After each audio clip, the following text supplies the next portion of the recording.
என்னுடைய நண்பர் ஒருத்தர் வந்து பெர்னாட் ஷான்னு பேர், கொஞ்சம் புரட்சிகரமான சிந்தனையெல்லாம் உள்ளவர், மதுரையில் இருக்கார்.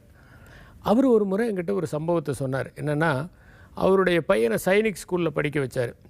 பொதுவாக அப்பான்னா ஒரு சாதாரணமான குடும்பங்களில் எப்படின்னாக்க, ஒரு நாம் சொல்கிறத கேட்கணும் நம்ம பையன்.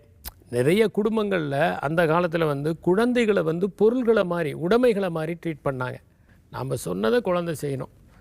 ஒரு சில குடும்பங்களில் வந்து குழந்தைகள் வந்து சொத்து மாதிரி, சில குடும்பங்களில் வந்து குழந்தைகள் வந்து ஒரு பொருள் மாதிரி, சில குடும்பங்களில் வந்து நம்மளுக்கு நிறைவேறாத ஆசைகளை நிறைவேற்றுற மாதிரியான ஒரு வாய்ப்பு, ஒரு ஆப்பர்ச்சுனிட்டி, அப்படி தான் பார்க்குறாங்க. அப்போ அவர் பார்த்துட்டு என்ன பண்ணியிருக்காரு, பையனை ஒரு ஸ்ட்ரிக்டாக வளர்த்துட்டு இருக்கும்போது ஒரு நாள் வந்து அந்த பையன் ஏதோ ஒரு காம்படிஷனில் பார்ட்டிசிபேட் பண்ணி அவன் ஃபஸ்ட்டு வாங்கியிருக்கான். அவன் வந்து அப்பா நான் ஃபஸ்ட் ப்ரைஸ்ன்னு சொல்லி கொடுத்துருக்கான். இவர் அந்த காம்படிஷனில் அவன் எழுதின அந்த எஸ்ஏ பேப்பரை வந்து இவர் அலட்சியமாக அப்படி தூக்கி டேபிளில் போயிட்டார்.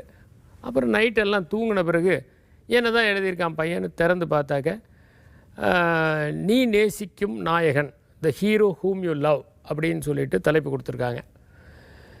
சரி, யாரை பற்றி எழுதியிருக்கான்னு பார்த்தா, இந்த மாதிரி நான் வந்து சின்ன வயசுலேருந்து அவர் எனக்கு தெரியும், அவர் இவ்வளவு நல்லவர், அவ்வளவு நல்லவர், இவ்வளவு நேசிப்பு கூடையவர், இவ்வளோ பாசம் உள்ளவர், அவர் தெரிந்து இதை கற்றுக்கிட்டேன்னு இவருக்கு யாருடா அது இவ்வளோ சிலாகிச்சு எழுதியிருக்கான் இந்த பையன், ஒவ்வொரு குணமாக பாராட்டிக்கிட்டே வரானேன்னு, யார் இந்த பையனை இவ்வளோ இன்ஃப்ளூயன்ஸ் பண்ணியிருப்பாங்க அப்படின்னு அப்படி படிச்சுட்டே வந்திருக்கார். கடைசியில் பார்த்தா அந்த பையன் முடிக்கும்போது, இவ்வாறு நான் நேசிப்பவர் வேறு யாரும் இல்லை, என்னுடைய தந்தை தான் அப்படின்னு முடிச்சிருக்கான்.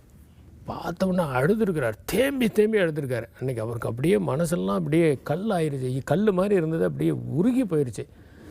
அப்படியே அந்த பையன் தூங்குகிற முகத்தை பார்த்துட்டு அவர் நினச்சிருக்காரு, நம்ம பையனை நம்ம எவ்வளோ மோசமாக நடத்தியிருக்கோம், எவ்வளோ தூரம் அவனுக்குன்னு ஒரு இதயம் இருக்குது, அவனுக்குன்னு ஒரு உணர்வு இருக்குன்னே நம்ம நினைக்காம நம்ம நினச்ச மாதிரிலாம் ஆட்டி வச்சுருக்கோம். ஆனால் இந்த பையன் நம்மளை இவ்வளோ நேசிச்சிருக்காரு. இத்தனைக்கும் நாள் தான் ஓங்கி ஒரு அடி விட்டுருக்காரு, செம அடி ஒன்று போட்டிருக்காரு. இதில் என்னென்னா, இந்த பையனை நாள் அடித்து அந்த பையன் வந்து நான் நேசிக்கும் நாயகர் அப்படின்னு எழுதியிருக்கானோன்னு அவங்க அப்பா மறுபடியும் ஒரு முறை படித்தார். இந்த குணம்லாம் நம்மக்கிட்ட இல்லாத குணத்தை கூட இந்த பையன் சுட்டி காட்டிருக்கான், கொஞ்சமாக இருக்கிற குணத்தை கூட மிகைப்படுத்தியிருக்கான், நாம் இனிமேல் உண்மையிலேயே நேசிக்கிற மாதிரி ஆகணும்னு நினச்சிக்கிட்டு அன்னையிலிருந்து அந்த பையனுக்கு ஒரு உண்மையான ரோல் மாடலாகவே அவர் மாறிட்டார் அப்படின்னு என்கிட்ட சொன்னார்.